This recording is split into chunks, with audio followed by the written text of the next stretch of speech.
Hello friends, learners link channel पर आप सबका स्वागत है। आज हम फोटोसिंथेसिस टॉपिक को डिस्कस करेंगे। इससे पहले हम global warming, green house effect, layers of atmosphere को डिस्कस कर चुके हैं। इसके अलावा लर्नर्स लिंक चैनल पर कंप्यूटर की एक सीरीज चल रही है और इंग्लिश में वोकैब की भी एक सीरीज चल रही है, जो कि आपके पेपर के लिए बहुत इंपॉर्टेंट सीरीज है। यदि आपने अभी तक मेरी उन वीडियोस को नहीं देखा है तो प्लीज उन वीडियो को भी जरूर देखें, और आपको मेरा कंटेंट पसंद आए तो प्लीज वीडियो को लाइक करें, चैनल को सब्सक्राइब करें और अपने दोस्तों के साथ शेयर भी करें।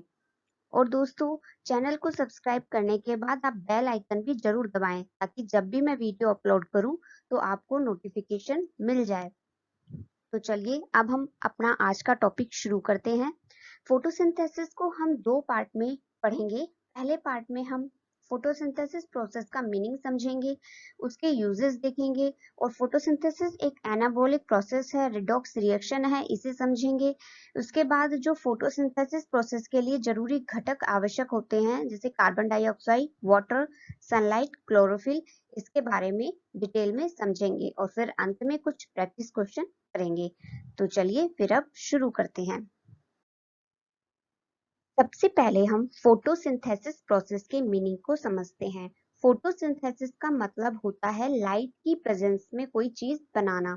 जो फोटोसिंथेसिस प्रोसेस होता है वो ग्रीन प्लांट्स के द्वारा और कुछ निश्चित ऑर्गेनिज्म जैसे एल्गे या कुछ बैक्टीरिया के द्वारा सोलर एनर्जी को केमिकल एनर्जी में कन्वर्ट किया जाता है और फिर इस एनर्जी को फ्यूचर यूज के लिए स्टोर कर लिया जाता है। जो फोटोसिंथेसिस रिएक्शन होती है उसमें 6 मॉलिक्यूल कार्बन डाइऑक्साइड के और 12 मॉलिक्यूल वाटर के सन एनर्जी और क्लोरोफिल की प्रेजेंस में रिएक्ट करते हैं और प्रोडक्ट के रूप में शुगर या कार्बोहाइड्रेट बनाते हैं, जो कि फूड होता है प्लांट्स के लिए, और वाटर मॉलिक्यूल बनता है और ऑक्सीजन गैस बनती है, जो कि एनवायरनमेंट में रिलीज हो जाती है।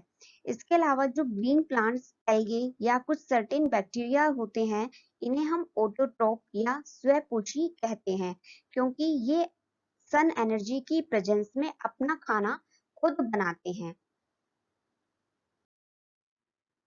अब हम फोटोसिंथेसिस प्रोसेस के कुछ यूजेस को समझते हैं। फोटोसिंथेसिस प्रोसेस में CO2 गैस एनवायरनमेंट से ग्रहण की जाती है और ऑक्सीजन गैस एनवायरनमेंट में रिलीज की जाती है। इससे ह्यूमंस को ब्रीथ करने के लिए क्लियर एयर प्रोवाइड होती है। प्लांट्स अपना खाना खुद बनाते हैं और उस खाने को और एनर्जी को खुद में स्टोर करके रखते हैं, और जब ह्यूमंस प्लांट को खाने के रूप में ग्रहण करता है तो ये जो न्यूट्रिएंट्स होते हैं वो प्लांट से ह्यूमन में ट्रांसफर हो जाते हैं। इसे हम फूड चेन प्रोसेस के द्वारा समझते हैं। फूड चेन एक लीनियर सीक्वेंस होता है जिसमें न्यूट्रिएंट्स और एनर्जी एक ऑर्गेनिज्म से दूसरे ऑर्गेनिज्म में पास होती है। इसमें जो ग्रुप कैटेगराइज किए जाते हैं उसे हम ट्रॉपिक लेवल्स बोलते हैं। फर्स्ट ट्रॉपिक लेवल्स में प्रोड्यूसर्स या ऑटोट्रॉप्स आते हैं, जो सन की प्रेजेंस में अपना खाना खुद बनाते हैं। सेकंड, थर्ड और फोर्थ ट्रॉपिक लेवल्स में कंज्यूमर्स आते हैं, जो इसे खाने को कंज्यूम करते हैं। और नेक्स्ट अंत में डीकम्पोजर्स आते हैं, जिन्हें हम अपघटक भी बोलते हैं। यहाँ आपको एक फूड चेन प्रोवाइड की गई है, जिसमें प्रोड्यूसर ग्रास है, जो कि सन की प्रेजेंस में अपना खाना खुद बनाता है। फिर प्राइमरी कंज्यूमर के रूप में ग्रास होपर है, जो ग्रास को खाते हैं। सेकेंडरी कंज्यूमर के रूप में फ्रॉग, मेंढक है, जो ग्रास होपर को खाता है। नेक्स्ट टर्शरी कंज्यूमर में स्नेक मेंढक को खाते हैं। फाइनल कंज्यूमर में बाज स्नेक को खाता है। और अंत में डीकम्पोजर जैसे फंगी द्वारा बाज का अपघटन कर दिया जाता है। नेक्स्ट अब हम समझते हैं कि फोटोसिंथेसिस एक एनाबॉलिक प्रोसेस होता है और जिसमें रिएक्शन होती है वो रेडॉक्स रिएक्शन होती है। तो सबसे पहले एनाबॉलिक प्रोसेस को जान लेते हैं। एनाबॉलिक प्रोसेस वो होता है जिसमें स्मॉल मॉलिक्यूल कंबाइन होकर कॉम्प्लेक्स मॉलिक्यूल बनाते हैं। तो फोटोसिंथेसिस प्रोसेस में भी CO2 और H2O जैसे स्मॉल मॉलिक्यूल सनलाइट और क्लोरोफिल की प्रेजेंस में कंबाइंड होकर एक लार्ज या कॉम्प्लेक्स मॉलिक्यूल ग्लूकोज या कार्बोहाइड्रेट बनाते हैं। तो फोटोसिंथेसिस एक एनाबॉलिक प्रोसेस है। नेक्स्ट, फोटोसिंथेसिस में रिडॉक्स रिएक्शन होती है। रिडॉक्स रिएक्शन का मतलब होता है जिसमें ऑक्सीडेशन और रिडक्शन का प्रोसेस एक साथ हो। ऑक्सीडेशन का मतलब होता है किसी सब्सटेंस द्वारा ऑक्सीजन को गेन करना और इलेक्ट्रॉन या हाइड्रोजन को लूज करना। रिडक्शन जस्ट इसके विपरीत होता है। इसमें ऑक्सीजन को लूज किया जाता है और इलेक्ट्रॉन और हाइड्रोजन को गेन किया जाता है। तो जैसा कि हम जानते हैं कि फोटोसिंथेसिस प्रोसेस में कार्बन डाइऑक्साइड CO2 जो कि कार्बोहाइड्रेट में कन्वर्ट होता है C6H12O6, तो इसमें हाइड्रोजन जुड़ रही है, तो हाइड्रोजन का जुड़ना रिडक्शन कहलाता है। इसलिए कार्बन डाइऑक्साइड का रिडक्शन होता है शुगर में, जबकि वाटर का ऑक्सीडेशन होता है ऑक्सीजन मॉलिक्यूल में, क्योंकि H2O जो कि कन्वर्ट हुआ है O2 में, तो यहाँ से हाइड्रोजन का लूज हुआ है, जो कि एक ऑक्सीडेशन प्रोसेस है। नेक्स्ट हम फोटोसिंथेसिस प्रोसेस को इसके जो 4 आवश्यक घटक हैं उसके माध्यम से समझते हैं। 4 आवश्यक घटक हैं सनलाइट, वाटर, कार्बन डाइऑक्साइड और क्लोरोप्लास्ट जिसमें क्लोरोफिल प्रेजेंस होता है। तो सनलाइट हमें सन से मिल जाती है, कार्बन डाइऑक्साइड प्लांट को एनवायरमेंट से मिल जाती है जो कि पत्तियों में जो रंध्र होते हैं उसके द्वारा ग्रहण की जाती है। वाटर जड़ों के द्वारा कैपिलरी ट्यूब से होता हुआ जाइलम के द्वारा पत्तियों तक पहुंचता है और क्लोरोफिल प्लांट में क्लोरोप्लास्ट में प्रेजेंट होता है। अब हम प्रत्येक घटक के बारे में थोड़ा डिटेल में समझ लेते हैं। पहला है कार्बन डाइऑक्साइड मतलब CO2, जो हमारी प्लांट में लीव्स होती हैं उसमें छोटे छोटे छिद्र होते हैं जिसे हम स्टोमेटा कहते हैं। स्टोमेटा के चारों ओर गार्ड सेल्स होते हैं जो कि स्टोमेटा की शेप को चेंज करने में हेल्प करते हैं। ये स्टोमेटा को ओपन या क्लोज करते हैं। दिन के समय में स्टोमेटा ओपन होता है और रात्रि के समय में स्टोमेटा क्लोज होता है। दिन के समय में स्टोमेटा ओपन होने से CO2 एनवायरनमेंट से ग्रहण की जाती है और जो फोटोसिंथेसिस प्रोडक्ट का वाटर और ऑक्सीजन गैस होती है वो स्टोमेटा से एनवायरनमेंट में रिलीज की जाती है। रात्रि में सनलाइट प्रेजेंट नहीं होती तो लाइट डिपेंडेंट रिएक्शन नहीं होती उस वक्त, इसलिए उस समय स्टोमेटा क्लोज होता है ताकि जो वाटर है वो अधिक मात्रा में बाहर रिलीज ना हो जाए। इसके अलावा जो कार्बन डाइऑक्साइड होती है वो फोटोसिंथेसिस और रेस्पिरेशन दोनों के लिए ही प्लांट्स में इंपॉर्टेंट होती है। नेक्स्ट है वाटर। प्लांट में जड़ों के द्वारा पानी का एब्जॉर्प्शन किया जाता है। ये जाइलम वेसल्स के द्वारा पत्तियों तक पहुंचती है। फोटोसिंथेसिस प्रोसेस में वाटर का मेन रोल यह है कि जो हमारे एटमॉस्फेयर में ऑक्सीजन रिलीज होती है वो इस वाटर मॉलिक्यूल से ही प्राप्त होती है। नेक्स्ट, फोटोसिंथेसिस प्रोसेस में वाटर भी एक साइड प्रोडक्ट के रूप में मिलता है। इसमें जो ऑक्सीजन होती है वो कार्बन डाइऑक्साइड से प्राप्त होती है। जो प्लांट्स होते हैं वो रूट्स के द्वारा यानी जड़ों के द्वारा, तनों के द्वारा और पत्तियों के द्वारा ऑस्मोसिस प्रोसेस के थ्रू ही वाटर को एब्जॉर्ब करते हैं। ऑस्मोसिस का मतलब होता है movement of water molecule through a selectively permeable membrane from a region of high water concentration to low water concentration। मतलब अधिक पानी की सांद्रता वाले स्थान से कम पानी की सांद्रता वाले स्थान की ओर वाटर का मूवमेंट होना ऑस्मोसिस कहलाता है। नेक्स्ट है क्लोरोफिल। क्लोरोफिल एक ग्रीन पिगमेंट है जो कि प्लांट्स की लीव्स में क्लोरोप्लास्ट में पाया जाता है। इसके चारों ओर थाइलाकोइड मेम्ब्रेन होती है।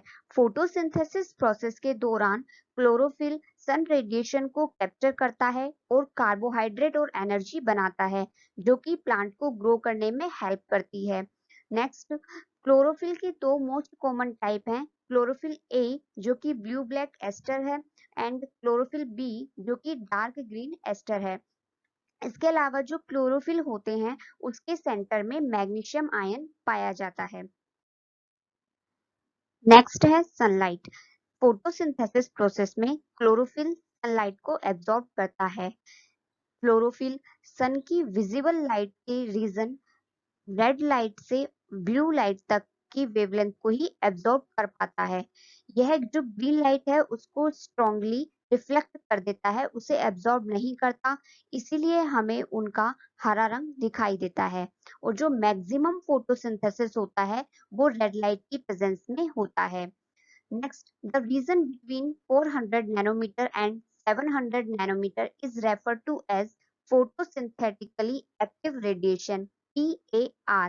मतलब जिस रीजन के बीच में क्लोरोफिल सनलाइट को एब्जॉर्ब कर फोटोसिंथेसिस प्रोसेस करता है उसे हम फोटोसिंथेटिकली एक्टिव रेडिएशन कहते हैं। चलिए अब हम कुछ प्रैक्टिस क्वेश्चन कर लेते हैं। फर्स्ट है photosynthesis is a dash process. A catabolic, B anabolic, C exothermic, D metabolic.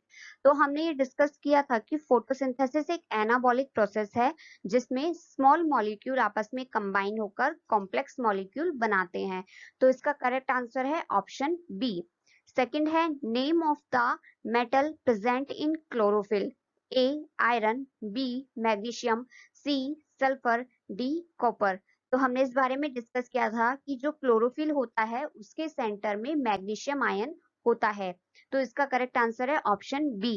Next है during photosynthesis oxygen is evolved from A sunlight, B water, C carbon dioxide, D chlorophyll. हमने discuss किया था कि जो photosynthesis process में oxygen gas हमारे atmosphere में release होती है वो वाटर मॉलिक्यूल से आती है। तो इसका करेक्ट आंसर है option number B. Next question 4 है the water conducting tissues of a plant is a phloem, B xylem, C epidermis and D ground. तो हमने पढ़ा था जो प्लांट में वाटर होता है वो कैपिलरी ट्यूब से जाइलम के थ्रू पत्तियों तक जाता है। तो इसका करेक्ट आंसर है ऑप्शन बी। नेक्स्ट क्वेश्चन है during photosynthesis in plants the gas evolved is A nitrogen, B hydrogen, C oxygen, D helium. तो फोटोसिंथेसिस प्रोसेस में जो गैस रिलीज होती है वो होती है ऑक्सीजन गैस। तो इसका करेक्ट आंसर है ऑप्शन सी। नेक्स्ट क्वेश्चन 6 है photosynthesis take place inside plant cell in A chloroplast, B nucleus, C mitochondria and D none of the above. तो हमने पढ़ा था फोटोसिंथेसिस प्रोसेस क्लोरोप्लास्ट में होता है जहां पर क्लोरोफिल प्रेजेंट होता है। तो इसका करेक्ट आंसर है ऑप्शन ए। नेक्स्ट क्वेश्चन 7 है dash is least effective in photosynthesis.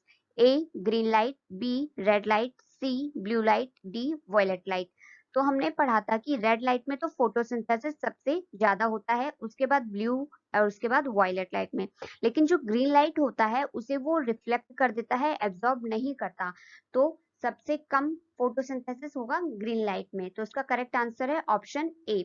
Next question 8 है photosynthesis product in plants are A protein, water, carbohydrate, B water, carbon dioxide, C water, oxygen, protein, D water, oxygen और carbohydrate। तो हमने पढ़ा है photosynthesis process में क्या बनता है, वाटर बनता है, ऑक्सीजन बनता है और कार्बोहाइड्रेट बनती है।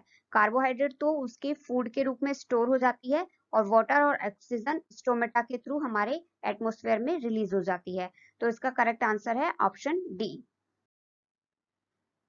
नेक्स्ट क्वेश्चन 9th है choose the process that does not occur in photosynthesis.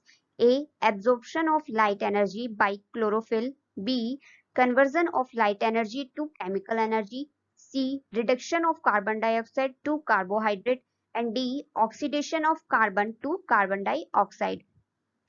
तो इसमें जो पहला ऑप्शन है absorption of light energy by chlorophyll, ये करेक्ट है क्योंकि क्लोरोफिल जो कि क्लोरोप्लास्ट में प्रेजेंट होता है उसके द्वारा लाइट एनर्जी को एब्जॉर्ब किया जाता है। सेकंड है लाइट एनर्जी को केमिकल एनर्जी में कन्वर्ट किया जाता है, ये भी करेक्ट है। थर्ड है reduction of carbon dioxide to carbohydrate, तो ये भी करेक्ट है, कार्बन डाइऑक्साइड का रिडक्शन होता है कार्बोहाइड्रेट में। लेकिन जो फोर्थ ऑप्शन डी है oxidation of carbon to carbon dioxide, ऐसा तो कुछ रिएक्शन में होता ही नहीं है। तो ये इसका करेक्ट आंसर है option D. Friends next video में हम फोटोसिंथेसिस की light reaction, dark reaction, photosynthesis को अफेक्ट करने वाले फैक्टर और कुछ अदर इंपॉर्टेंट पॉइंट्स के बारे में भी समझेंगे। यदि आपको मेरा कंटेंट पसंद आ रहा है तो प्लीज वीडियो को लाइक करें और चैनल को सब्सक्राइब करके बेल आइकन जरूर दबाएं, ताकि जब भी मैं नेक्स्ट वीडियो अपलोड करूं तो आपको नोटिफिकेशन मिल जाए। प्लीज फ्रेंड्स, वीडियो को लाइक करके ज्यादा से ज्यादा लोगों में शेयर करें। इससे मुझे मोटिवेशन मिलेगा और मैं आपके लिए बेहतर वीडियो लाऊंगी। Thank you friends.